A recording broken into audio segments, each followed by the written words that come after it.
대통령 집무실 이전 문제를 놓고 윤석열 당선인과 문재인 대통령이 정면으로 충돌하고 있습니다. 어제 청와대가 사실상 협조 불가 메시지를 내놨는데요. 윤 당선인 측은 일할 수 있게 도와달라면서 인수위 기간 제대로 준비할 수 있게 협조를 당부했습니다. 현장에 나가 있는 취재기자 연결해서 자세한 소식 알아보겠습니다.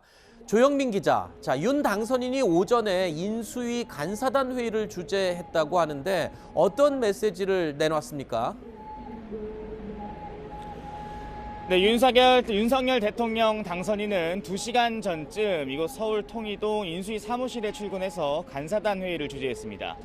회의에선 그제 북한의 방사포 발사에 대해 명백한 9.19 합의 위반이라며 안보 공백이 없도록 철저히 대비해달라고 주문하기도 했습니다. 네, 코로나 대응 방안 마련도 주문했는데요. 윤 당선인은 소상공인과 자영업자 손실 보상 방안에 대해 구체적인 프로그램을 만들어주면 현 정부에 추경 요청을 할 수 있을 것이라고 했습니다. 새로운 방역 체계도 정부 출범하면서 즉각 시행할 수 있게 하겠다고 했습니다. 비공개 회의에서는 대통령 집무실 이전 문제에 대해서도 언급할 것으로 보이는데 윤 당선인은 용산으로의 이전이 제왕적 대통령제를 청산하기 위한 것임을 재차 강조하면서 앞으로 국민 설득에 주력하겠다고 설명했을 것으로 보입니다. 앞서 김은혜 당선인 대변인도 일할 수 있게 해달라는 메시지를 냈습니다.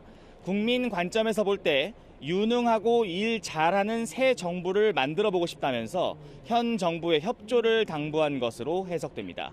김 대변인은 청와대 이전 문제에 대해 청와대 각 부처에 있던 분들과 사전에 조율을 했다며 청와대가 원하는 뜻이 무엇인지 저희에게 전달하면 수기해 보겠다고 했습니다. 국민의힘 지도부는 청와대를 향해 날을 세웠는데요.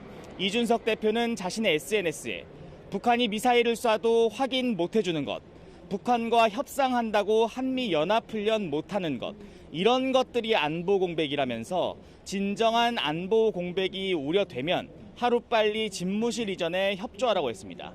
지금까지 통일동 인수위 사무실 앞에서 채널A 뉴스 조영민입니다.